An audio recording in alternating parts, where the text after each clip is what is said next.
are important for high-risk people and their caretakers. Those with prior natural infection do not need it, nor children. The Twitter files reveal this tweet was deemed false information because it ran contrary to the CDC. So my first question this morning of Ms. Gaddy, may I ask of you, where did you go to medical school? I did not go to medical school. I'm sorry? I did not go to medical school. That's what I thought. Why do you think you or anyone else at Twitter had the medical expertise to censor a doctor's expert opinion?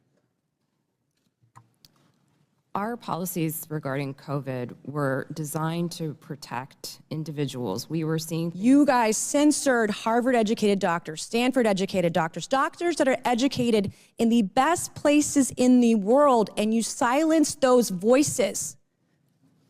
My next question is, did the U.S. government, I have another chart I want to show you, Ms. Gaddy.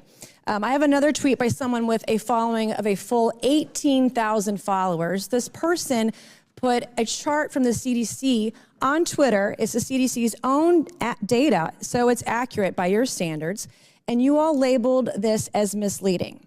You're not a doctor, right, Ms. Gaddy? No, I'm not. Okay, what makes you think you or anyone else at Twitter have the medical expertise to censor actual, accurate CDC data? I'm not familiar with these particular situations. Yeah, I'm sure you're not, but this is what Twitter did. They labeled this as inaccurate. It is the government's own data. It's ridiculous that we're even having to have this conversation today. It's not just about the laptop. This is about medical advice that expert doctors were trying to give Americans because social media companies like Twitter were silencing their voices. I have another question, my last one for you, Ms. Gaddy. Did the U.S. government ever contact you or anyone at Twitter to pressure Twitter to moderate or censor certain tweets? Yes or no?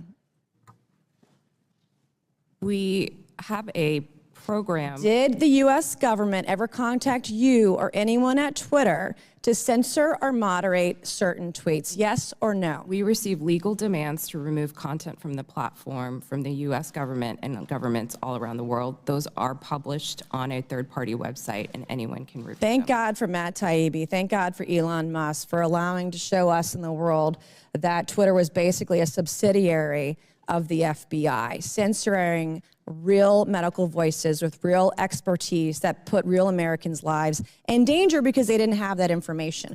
I also want to thank one of my colleagues, Ro Khanna, because as it turns out, censorship isn't just an important issue to conservatives.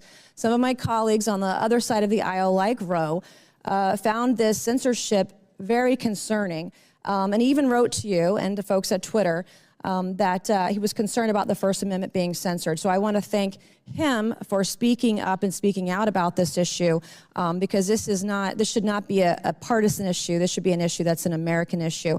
Mr. Chairman, I would like to enter into the record, I ask unanimous consent, to enter into the record a Wall Street Journal article from December 9th, 2022 by Justin Hart entitled "The Twitter Blacklisting of Jay Bhattacharya." Enter the record, please, Mr. Chairman. Without objection, so ordered.